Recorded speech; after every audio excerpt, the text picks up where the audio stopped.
ล่ะลูกไม้เฮียงอะนะเต้าฝนตกห้ำหัวจะบ่เปียกเบิดล่ะเอ้ยผมไม่เสื้อฝนตกอันใช้เสื้อผ้าจนเปียกอันโตผม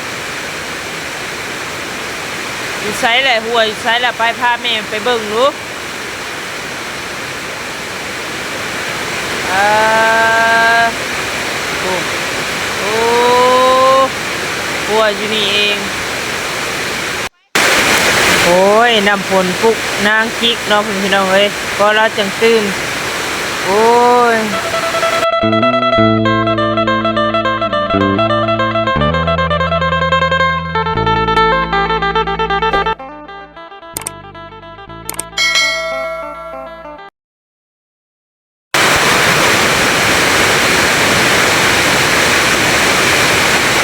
ทักทายสบายดีเด้อบ่แม่นพี่น้อง FC เบิดสุขุสุคนเนาะมื้อนี้ก็ทัศนก็ตื่นแต่เลิกลุกแต่เช้าพี่น้องเอ้ยฝนกวนเนี่ยเนาะเพราะว่าฝนตกแห้งพี่น้องเอ้ยก็เลยลุกมาเนาะฝนพระฝนเปียกเรือนซานลานเป็นคือเก่าหั่นล่ะพี่น้องเอ้ยผู้มืดฟ้ามืดฝนคือสิตกยาวนานอยู่พี่น้องเนาะลุกขึ้นมาส่องเบิ่งพี่น้องเอ้ยผู้น้ำจนว่าหงบัดทิบดแดนพี่น้องเอ้ยคือว่าแหละถ้าสนวนก็เลยอุกอ่างก็คือหลังคาพี่น้องเนาะนอนบ่รับนอนบ่เป็นอิ่มก็คือหลังคาพี่น้องก็คือแบบว่ามันหัวพี่น้องเนาะนี่ก็ถือว่าแห้งที่แห้งพอสมควรแต่ว่าโมมีลมมีฝนโมมีลมเนาะพี่น้องเนาะมีแต่ฝนตกตอนนี้ก็ถนนหนทางก็เปียกเบิดพี่น้องเอ้ยน้องกิ๊กก็คือสิบ่ได้ไปห้องเรียนนั่นแหละพี่น้องเนาะก็คือว่าน้ำฝนนี่โอ้โหตกแห้งพอสมควรก็เลยลุกถ่ายบรรยากาศให้พ่อแม่พี่น้อง FC เบิ่งพี่น้องเอ้ยเพราะว่าทางถนนก็อุกอังใจที่สุดก็คือหลังคาเพราะยังคือว่าคิดจุดนี้เนาะเพราะว่ามันลำบากพี่น้องเอ้ยยามอยู่ยามนอนก็ตื่นขึ้นมาจังซี่ล่ะเนาะนี่ก็ลุกลอยขึ้นมาแต่ข้างในบ่ฮู้ว่าหัวหรือบ่พี่น้องเอ้ยเพราะว่าป้าน้องกิ๊กเพิ่นนอนว่านอนกับเพิ่น2คนน้องพวกเพิ่นก็นอนอีกต่างหากเนาะก็หมายถึงหลังคาเนาะพี่น้องเนาะถ้าสนวนก็ยกเลิกทางสร้างเพิ่นที่เรียบร้อยแล้วพี่น้องเอ้ยเพราะว่าเพิ่นเฮ็ดเพิ่นแก้ไขให้แล้วแต่ว่าแก้ไขบ่ได้เนาะก็เลยยกเลิกพี่น้องส่วนเงินที่ให้ไปก็เลยให้เพิ่นไปเนาะเพราะว่าเพิ่นแก้งานแล้วมันก็บ่สำเร็จมันบ่ได้ดังใจก็เลยให้เพิ่นยุติพี่น้องเนาะก็เริ่มหัวแล้วพี่น้องเอ้ยเริ่มมาแล้วเนาะทางหน้าบ้านก็หัวพี่น้องเอ้ยบ่แล้วหัวทุกทีทุกบ่อนทางสนวนก็อันนี้ก็คือหลังบ้านเนาะโอ้ยพี่น้องเปิดประตูบ่ได้เลยเนาะทั้งลมทั้งฝนทั้งหลังนี่แต่ข้างหน้าบ่มีลมปานใดพี่น้องเอ้ยนี่ก็หัวคือเก่าพี่น้องเนาะแต่ละจุดแต่ละบ่อนพี่น้องหัวคือเก่าเดี๋ยวสิไปส่องเมืองพุ่นละน้องกิ๊กน้องควักเพิ่นบาดนี้พี่น้องเอ้ยว่าหัวบ่เนาะ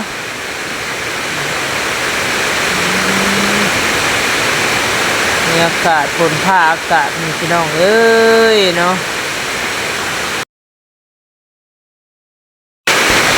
อ้าวลูกมายังลูก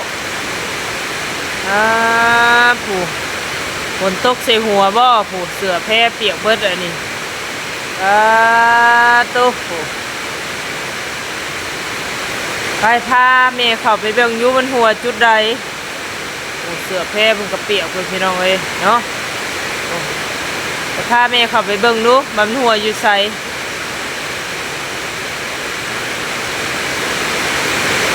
โอ้อยู่นี่เองเนาะหัวใส่หัวเราพี่น้องเอ้ยพอจังนั่งกิ๊กลุกขึ้นมาจากคนนอนเนาะคนหยาใส่หัวเพิ่นพี่น้องเอ้ย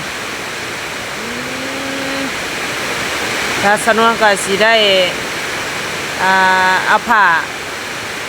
ห้องหรือว่าพับต้านน้ำใบก้อนพี่น้องเอ้ยโอ้ยเนาะรู้ตนลูกข่อยพี่น้องเอ้ยนอนมาเป็นคงเป็นที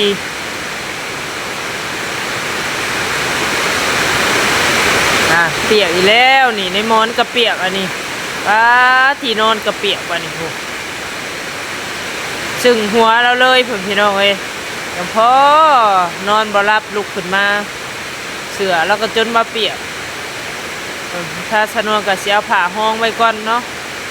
เพราะว่าตอนนี้ก็5 โมงพี่น้อง5 โมงเช้าเกือบ6 โมงเช้าแล้วเนาะ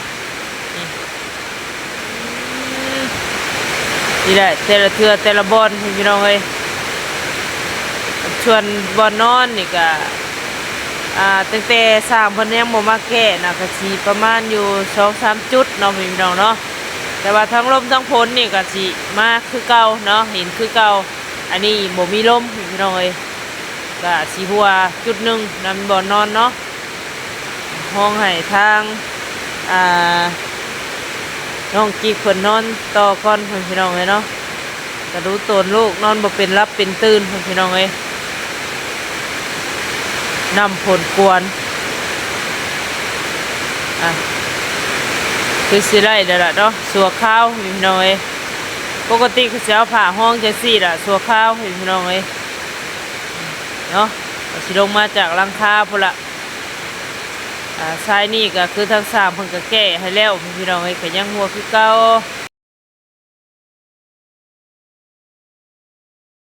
ให้น้องกิ๊กเพิ่นนอนต่อพี่น้องเอ้ย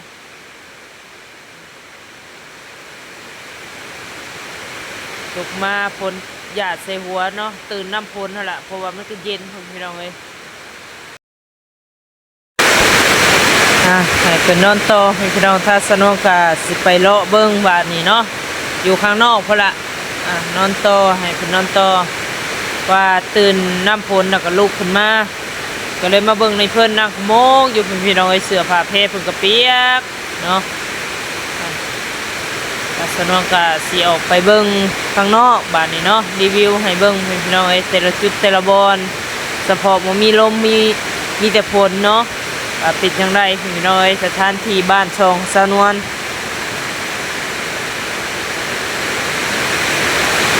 เนาะแต่ละจุดแต่ละบอนคือเก่าพี่น้องเอ้ยกลัวคือเก่าเนาะนี่ตั้งแต่เริ่มต้นนี่ออกไปพุ่นยาวเหยียดด้วยพี่น้องเอ้ยเนาะ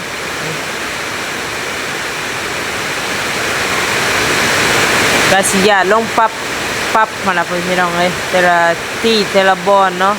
บางบอนกระสีแบบว่าหยาดแห้งหยาดปั๊บแห้งๆสำหรับพี่น้องเนาะมันก็แบบว่านี่ยังซ้ำนี่พี่น้องเอ้ยถ้าว่าทั้งลมทั้งฝนแห้งนักกว่านี้เนาะคือมือก่อนทั้งลมทั้งฝนพี่น้องไอ้กระสเปียกเบิดเนาะสถานที่บริเวณบ้านช่องหัวพี่น้องไอ้จะสิแก้ไขจังใดทางสนองก็ได้จนปัญญาดีหรอพี่น้องไอ้มีเงินมีคำกะคือว่าเนี่ยมันก็บ่มีปัญหาหรอกเนาะคือลำพังตัวคนเดียวทางสนองก็หาเงินคนเดียวพี่น้องไอ้ได้แต่เลี้ยงปากเลี้ยงท้องเนาะแล้วก็เลี้ยงลูก2 คนเท่าละจะสิหายังเพิ่มเติมอีกพี่น้องเลยก็ลำบากอยู่เนาะช่วงนี้ก็ลำบาก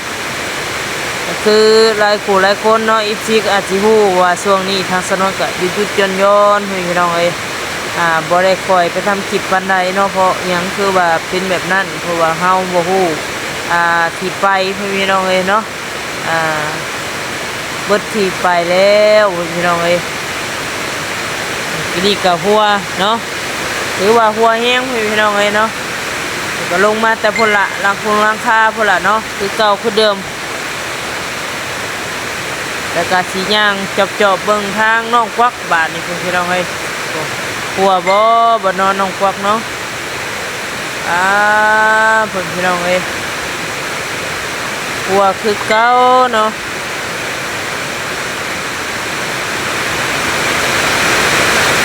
ปียกคือเก่าแต่ว่าทางน้องกวักนี่สิหยาดน้ำฝนหยาดอยู่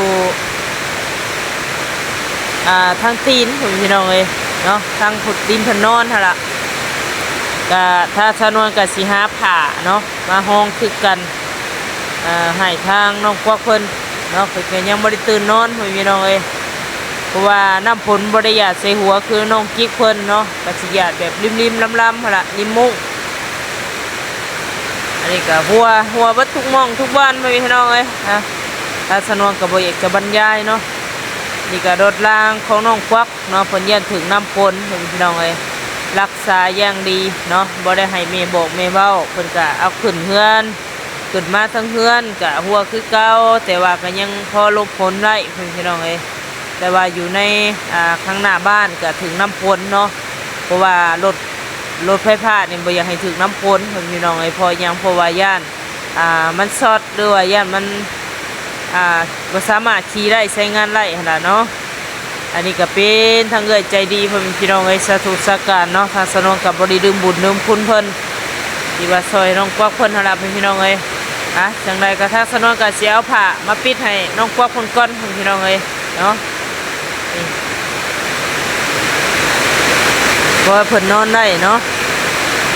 ตัวข้าวพี่น้องเอ้ยแก้ไปก่อนพอได้อยู่ได้ชนได้นอนไปก่อนก็เปียกไปเบิดเนาะขึ้นสถานที่ใกล้รถไฟฟ้าพนละพี่น้องเอ้ยหยาดปั๊บน่ะเนาะพุ่นละพี่น้องเอ้ยเทิงลังเกาะลังคาพุ่นละหัวลงมายาวยิ้วน่ะเนาะสิขับไปกวนน้องกวักเพิ่นก่อนเนาะไปถามเพิ่นก่อนพี่น้องเอ้ยว่าพ่นหัวใส่หัวรู้สึกอยู่บ่เนาะขับไปถามเพิ่นก่อนป้าพี่น้องเอ้ยนอนเสยน้องกวักก็ได้แต่ว่าฝนตกนอนม่วนเนาะพี่น้องเนาะฝนตกดินเพิ่นบ่นอนม่วนอันนี้ก็หัวอยู่นี่แหละแต่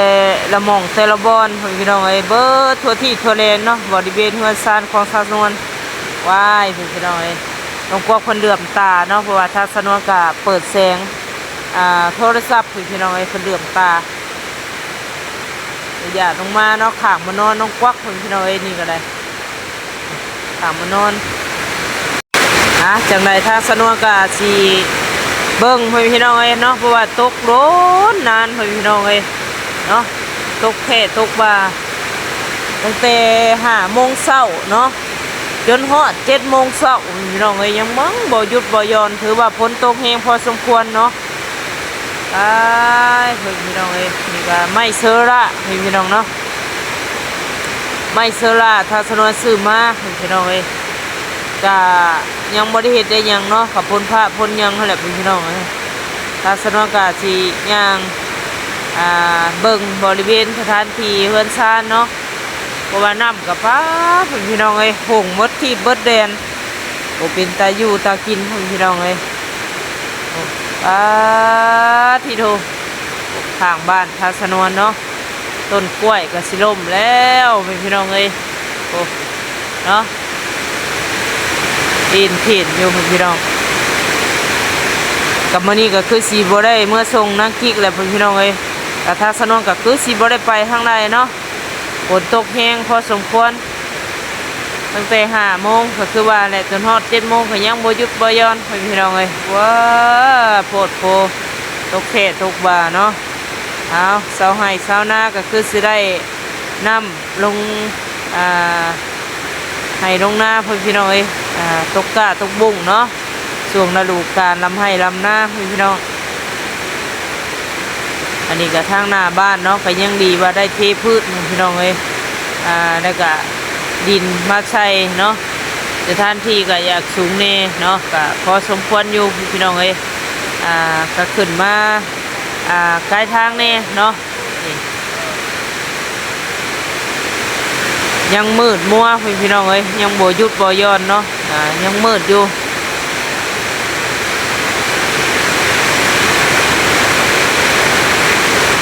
คนเทพคนบาปนี่เนาะส่วนทางชาวนวลกะน้ำท่วมมาแล้วพี่น้องเอ้ย ปลูกผักปลูกหยังช่วงเดือน4เดือน5ก็ตายเบิดเพิ่นพี่น้องเอ้ยเพราะว่ามันร้อนเนาะฮดตอนเช้าแล้วก็ฮดตอนแลงเนาะว่าจะขอจังไข่ก็ติดแล้วล่ะเพิ่นพี่น้องเอ้ย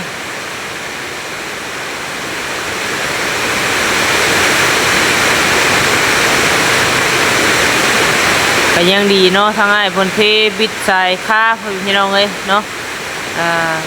พอดีบิดสายค่าเลยอ้ายทีเดี๋ยวบาบริตกในหั่นแหละพอดีวิทย์พอดีหั่นละพี่น้องไอ้บาวิทย์กับบวิทย์เนาะพอดีก็ตกมานี่ก็คือเฮือนคว้าพี่น้องไอ้น้ำกระหกเนาะโตบ่มีทางไปเลยพี่น้องไอ้มื้อนั้นก็ทัศนงกับโกโก้ยเนาะแกกดินเนาะแกกดินนี่ล่ะให้น้ำรองลงไปแต่กับยังอ้างอยู่พี่น้องเอ้ยพอละผลเศร้าก็สิได้คุดเคียขึ้นมาแล้วก็สิได้แปลงทางน้ำลงไปเนาะพอละลงพูนทางประตูพอละพี่น้องเอ้ยโอ้ถนนหนทางกับบุเป็นตาอยู่ตากินพี่น้องเอ้ยเนาะนำหงบะทีบะแดงเมนบะละนะพี่น้องเอ้ยผมเนี่ยเหยียดเลยเนาะทางบ้านโคกเขาบ้านโคกแล้วก็ออกมา